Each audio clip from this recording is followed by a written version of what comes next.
Welcome to Collaborate, the podcast that's reshaping real estate success.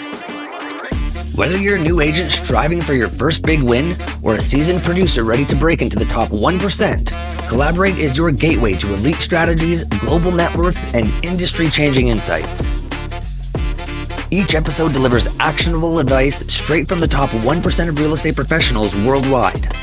This is where you learn the tools, tactics, and high-level techniques you need to scale your business and unlock financial freedom. Don't just survive, thrive. I'm your host, Trevor Bigg, three-time Icon Award winner with over $100 million in sales volume as a solo agent. And if you haven't been invited to the show yet, get your numbers up because this is a space reserved for the elite. Welcome to Collaborate. This is the premier podcast for ambitious agents looking to scale their business. In today's episode, we're diving into three powerful topics: restarting in a new city, how to stand out in a competitive real estate market, and why relational selling is the key to this industry. Whether you're a new agent, an established professional looking to level up, or someone making a big transition, these insights will definitely help you move with confidence. Today, I'm sitting down with someone who embodies resilience, strategy, and the power of relationships in real estate. Meaghan Becker. She is a Vancouver-based real estate professional with eXp Realty, but her story isn't just about selling homes.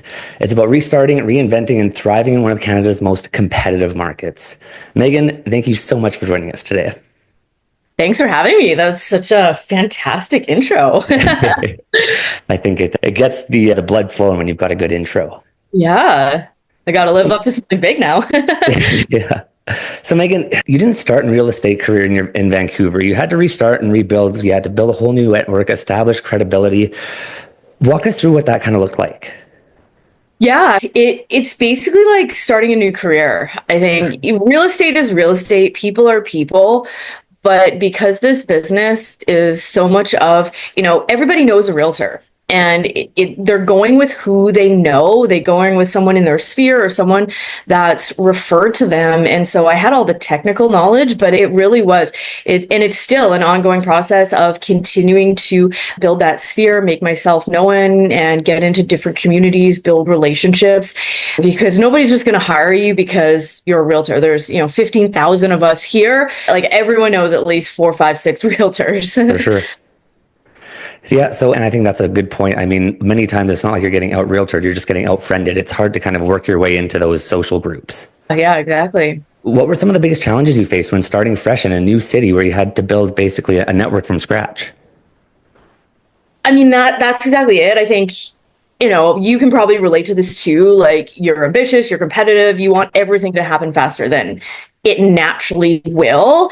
And you always think, when I had good mentors and we had conversations about what it's going to look like to move and setting yourself up financially and just with the expectations of like, don't plan to do a deal. Like I kind of had it in the back of my mind, like I'm planning to do a deal for at least 6 months, and if it happens, great. If it doesn't, at least your expectations aren't there. But same thing in the back of my mind. I'm like, I want to prove all this wrong. I want to prove like, I'm going to hit the ground. You want to be the one.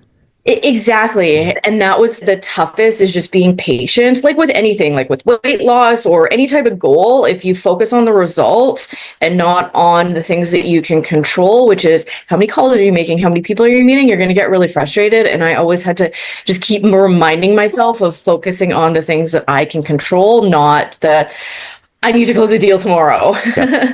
Where did you come from? So where did you start your real estate career?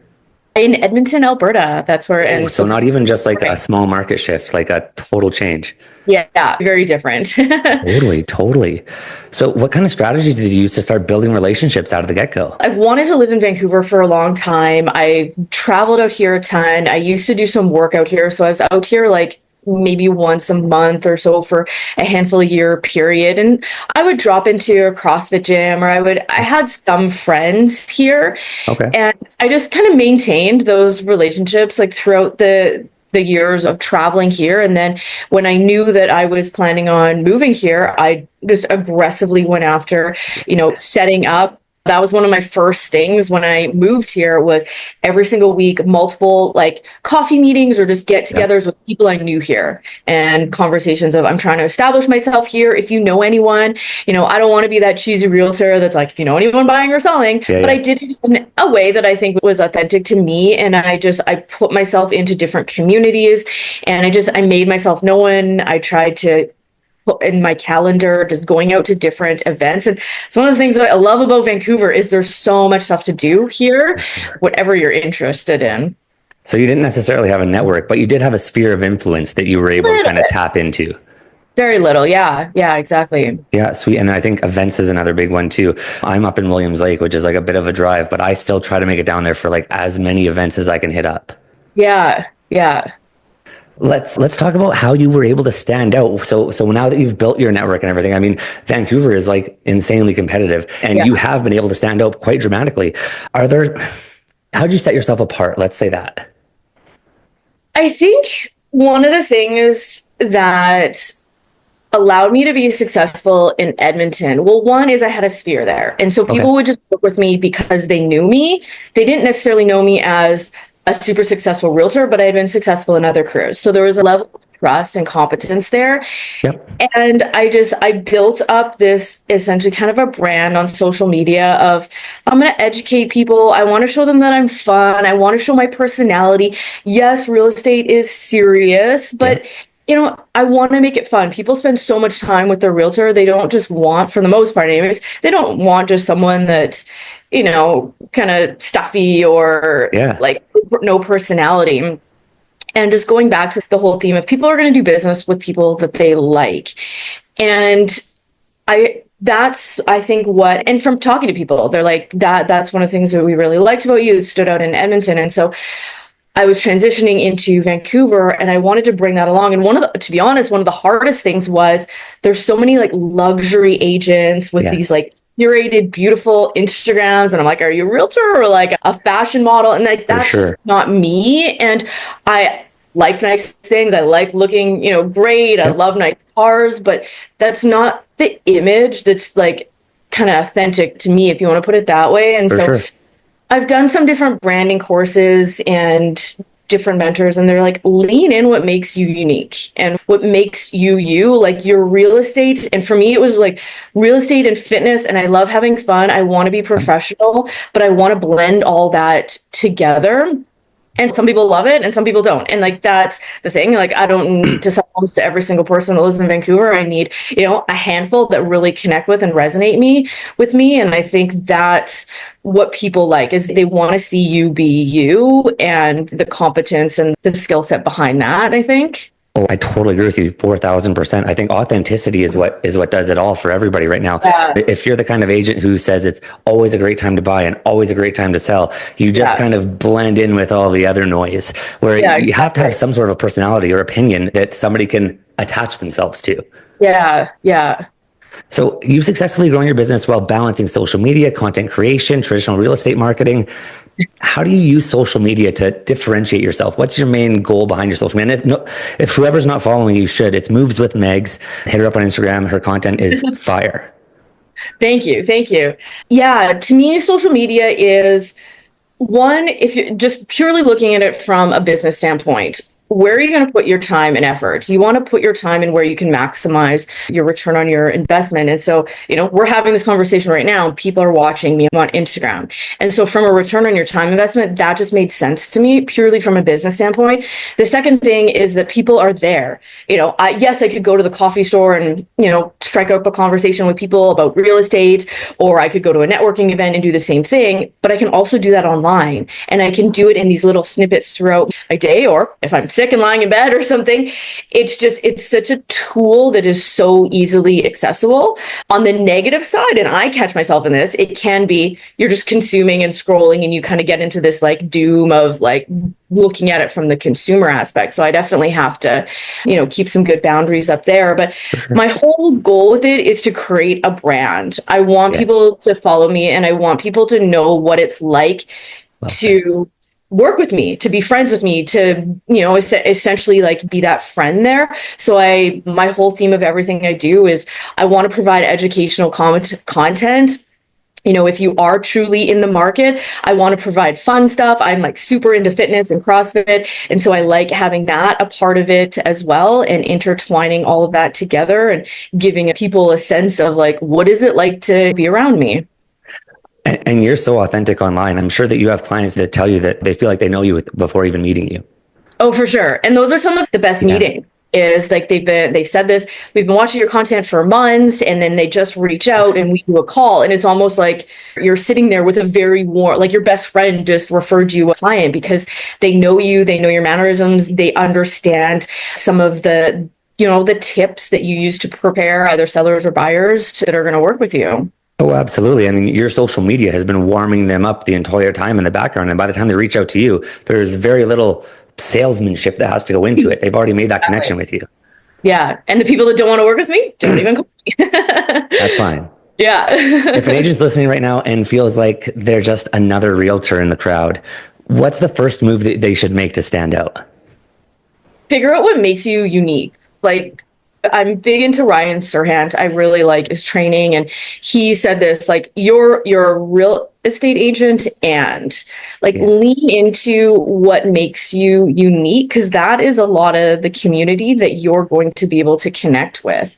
And whatever that is, like cooking or fashion, or for me it's fitness or whatever that is, because people don't just want, we always joke about it. People don't just want to see like just sold, just listed, here's 5 tips on blah, blah, blah. Like, they want to know you as a person. Well, at the end of the day, it's a people business, right? And that's what it comes down to. I mean, you could be the best realtor in the world, but if you're a total asshole, sorry, but you're probably not going to get a lot of business. Yeah, exactly. Do you think authenticity plays a bigger role now than it did before? I think it's more, that's a good question. It's definitely something that's valuable. I think it's more over like with social media out there. And because there's so many, like realtors are making, most realtors anyways, are making a ton of content. Yep. And so the authentic ones that really stand out from all of the other noise online. So I think I would say it that way. I totally agree. Like what you said before, where you have to have a bit of a personality. I mean, you kind of really have to show who you are as a person through your real estate content. Like if you drive a Harley Davidson, post something about the Harley Davidson, and you're probably going to have a couple other guys who ride Harley Davidsons reach out and make that connection. If you like walking your dog, post about that, and you'll probably have a lot of other dog walkers reach out, and those connections are now made. Yeah, exactly. It's finding a way to fine tune your craft as far as like, yes, you want to be known as that salesman, but you also need to be a very personable salesman. Yeah. Yeah. People want to know that you're not just going to sell them. Your ultimate goal is not just to sell them a home. It's to protect their investment. It's to advise them. It's to, make sure that they're making a good decision. They're putting a lot of trust into us, and they want to know that, I'm not just looking at them like a dollar amount as a commission. For sure. Totally. So I think it's safe to say then your business isn't just about transactions. It's about relationships. Yeah. What's the difference between a salesperson and a true advisor in real estate? I think like an advisor is somebody that sits down, gets to know a person's goal, and advises them based on that. I think a salesperson goes into that same situation and be like, it's a great time to buy, it's a great time to sell. Yeah. Here's the reasons why you should buy or sell right now. It's always hot. Exactly. Where I've had conversations with clients and I'm like, I wouldn't sell right now, or it doesn't make sense to buy right now, or here's some other options of why it might make sense to buy something of a lower purchase price or something like that. And I think long term that wins. Like short term, maybe if you're really good, you convince people that it's always the right time to make a move, but they're probably not going to refer you business. They're probably not going to be super, wowed by your service, versus if you can have those honest conversations with people and build that trust, they're going to be excited to refer their friends and family to you. And that's a big one. A lot of agents are afraid to have those hard conversations. Yeah. Yeah. Because some agents focus so solely on just getting the deals done, and you've built long-term connections in your business. How do you keep in touch with past clients and stay top of mind? I try and do it I want to say more of an organic way than like I have my CRM. I'm very organized in that sense, but I'm not the one okay, 4 times a year, I'm going to call my past clients and be like, hey, this has sold. Happy Thanksgiving. Yeah. Like here's your like Thanksgiving, text message or whatever. Like I try, cause I get that stuff and it's just white noise. And I'm like, oh, this person doesn't really, they're just doing it to check off a box. Yep. And so I try and make those touches and just be a little different. Like, I love giving possession day gifts. Yes. Because throughout the process of buying the home, you spend a lot of time with your clients, and I like just wowing them with something that shows that I care. I was listening to them. I know they don't drink alcohol, so I got them this whole mocktail, spirits or something like that, or gifts for their pets or whatever like that. And so I'll set up touches like that, or I'll do a little birthday like pop by, or a couple clients that I've sold investment properties, like I'll continually invite them to networking events, or I have an extra ticket to blah, blah, blah, or things like that. I try and make it a little bit more meaningful than here's your Thanksgiving, pumpkin pie or whatever. The same copy and paste text that you send everybody on Halloween or whatever it is, right?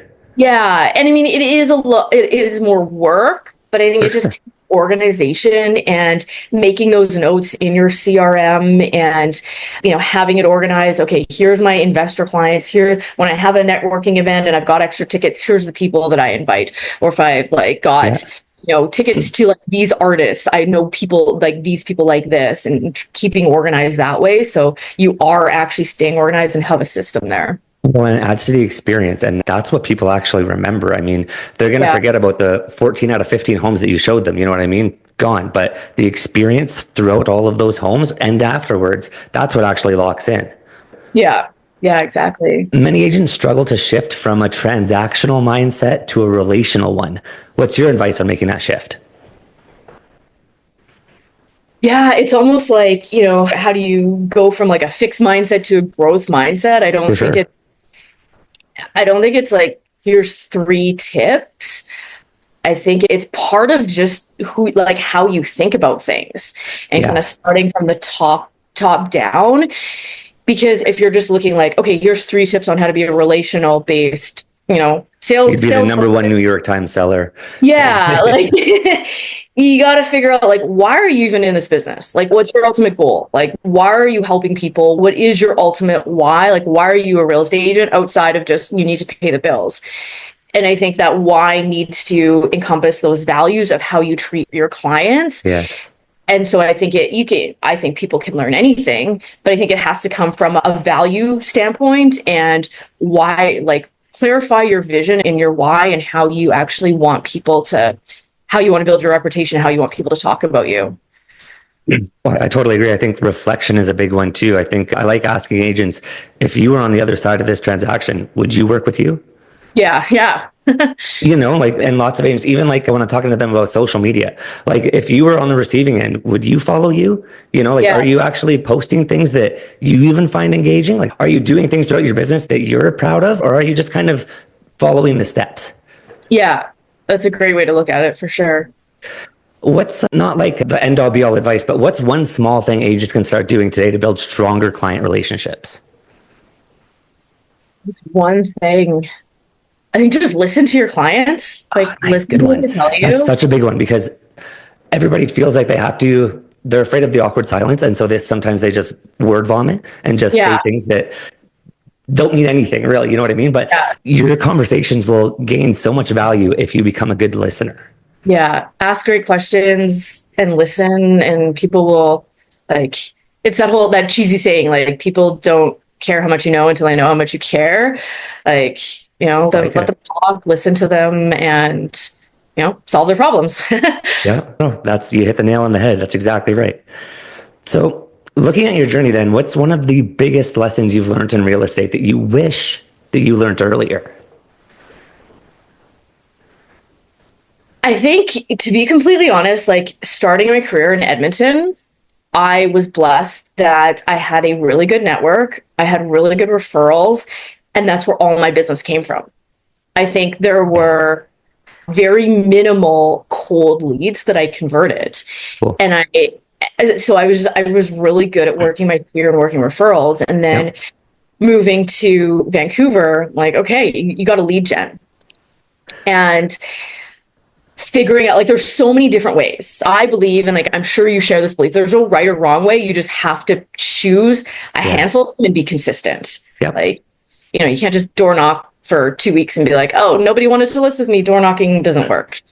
Looking back, like being here for 2 years is really like, that's almost like the number one thing that we have to get good at, no matter like, and most Yeah. people like to lead gen. Everyone loves like working referrals and warm business and Yeah. everything like that. But really figuring out like those lead gen sources and truly being consistent at them. I want to circle back to the social media part. Do you see yourself actually gaining clients through social media, or do you find it as more of a brand awareness tool? The interesting thing about social media is it's hard to track because, you know, part of my daily habits is going on there and just engaging with people. Yeah. And for me, engaging is not like, do you want to buy a house right now? It's like, oh, where were you hiking? I love this location. Or like, congratulations on your new dog. Or, it's like Yeah. that. It's making those connections. Same thing, like if you were to go to a coffee shop, you're not like, hey, stranger, do you want to buy a house? You Yeah. start a conversation, like, small talk essentially. And so it's a little hard for me to track. But what I can tell you is that a lot of the business that I have, people have been watching. People have been watching me. So I'll make a point, like I'll go to different events, and then lots of times I will get business cards, but I almost always, if someone's on Instagram, I'm like, Yeah. hey, let's swap Instagrams and like let's follow each other, Yeah. and then start building a relationship on there and just creating brand awareness. And I actually had a client I sold a property to at the end of last year. Yeah. We never like really knew him through the gym. We never once had a conversation about real estate. I wouldn't even say we were necessarily friends, more of acquaintances. We saw each other at the gym, like every so often at a few different kind of outings and things like that, but never a real estate conversation. And then he wrote me an email basically saying, I want to hire you as my realtor. Here's all my criteria. I'm not working with any other realtors. I want to work with you. Yeah. And I know that just came through watching content. And so For sure. that's not the only time that's happened. So it's a supplement to going out So there. it's not like it's necessarily the only hook and bait out there, but it's definitely, Yeah. it's turning all of these cold leads and just basically feeding you warm leads. Yeah. Have you always been this heavy into social media as far as like consistently posting, or has there been just a couple of key posts that have kind of gone viral, or is it more just like you've got to be consistent with it? Funny enough, before real estate, I hated social media. Awesome. I was never super into it. And then it was actually Ryan Serhant. And just like I said, I've done some of his trainings, and Cool. he did this whole like brand Yes. and business with social media. And that's what really made sense. Like the return on your investment, an opportunity to build your brand, to be in front of people. And I was like, okay, from a business standpoint, absolutely, this makes sense. Yeah. And so I just leaned into that, and it's evolved absolutely. And I have fun with it now. And Yes. I try, be creative, and you can kind of play around with it. And I was the exact same way when I started out. I've got like a bunch of blazers that I never wear, but I bought them all when I got into real estate, and suits and pants and ties. And I tried to do the whole thing because that's what I thought you had to do. And I hated it. I hated it so much. It wasn't until I started just kind of being more authentic and just kind of finding my own, how I want to talk and how I want to explain information and the kind of realtor I am.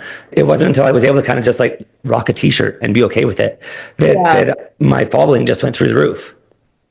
And it's so true. Like what we were talking about earlier. I even had one client say to me, because we went to this open house in the summertime, and the listing agent showed up, and she was in this, like, it was like this decked out Mercedes, and she was like to the nines in stilettos and like a skirt plate. Like she looked great, but it wasn't necessarily the most functional, like realtor attire. Like I like heels and all that stuff, but I never show property in heels. And she had said to me, like, nothing again, this agent was wonderful, but she'd said to me after, she's like, I love you. You're so different, and you're very real, and I really appreciate that. And it was just, and I was here for maybe like 4 or 5 months at the time, because even then I was comparing myself to all these other agents, and I still looked presentable. I just wasn't, in stilettos and looked like I was going to a cocktail party. But it was just like that reminder of like, okay, just be like, embrace being me and showing up like in a professional, like authentic way. For sure. So to kind of we're nearing the end to kind of wrap things up here. For any agent looking to restart, stand out, or maybe shift to an advisor-based approach, what's one of your non-negotiables? I guess restarting is you have to get into different communities, like study. That was all of my downtime. It was just studying the market. Good. And then immersing yourself into different communities so that you can get to know people. And then I think as far as like really like embodying the advisor is just, you have to care about people, like ask more questions than talking and listen to people. Yeah, I think that's a really big one. I think I've heard a few top agents that they spend more time, like if they're going on a listing appointment, rather than spending all day and night researching the house and finding out how much square footage is, and there's got granite countertops and hardwood floors and 4 bathrooms and 6 bedrooms and this and that. They spend time on Facebook researching the seller and seeing what they're all about, seeing what kind of person they are. So that when they show up, they're not just impressing the house, let's say, they're actually impressing the person that they're trying to do business with. Yeah. Figuring out their personality, what they like, and so I mean, I had one agent that said, like, she's got 2 different vehicles, and she'll check it out on Facebook, and if it seems like they're a high profile person who they're always in suits and stilettos, then she's probably going to drive her Porsche. But if it's just some guy who seems to be always in jeans and a flannel shirt and this and that, then she's probably going to take husband's truck. And it's just like kind of playing the persona, meeting people where they're at. Absolutely. Meaghan, if I was a listener and I was just totally blown away by everything that you just had to say, what would be the best way to contact you? Probably Instagram. Send me a DM, and love to connect on there. And obviously any form of communication. Realtors contact info is everywhere, but I love connecting with people on Instagram because even for me, it allows me to get to know people and what they're into and everything like that. For sure. Well, anyone listening then, it's Moves with Megs. I'll have all the links and tags and everything once this goes out. You can follow it all below. Meaghan, thank you so much for joining us today. Your story is inspiring and your insights are absolute gold for anyone looking to elevate their real estate game. To everyone listening, go follow Meaghan, apply what you've learned today, and keep pushing forward. Thank you so much. Thank you for the opportunity. Thanks for tuning in to Collaborate, where we're not just talking about success, we're building it. If you found value in today's episode, make sure to subscribe and never miss out on the insights that could take your real estate career to the next level. And remember, this is a space for the elite. If you're ready to level up and become part of a global network of top performing agents, join us at the Global Group for exclusive tools, resources, and opportunities to collaborate with the best in the business. I'm Trevor Bigg, and remember, if you haven't been invited to this show yet, you need to grind harder, hustle smarter, and get those numbers up, because this is a space reserved for the elite.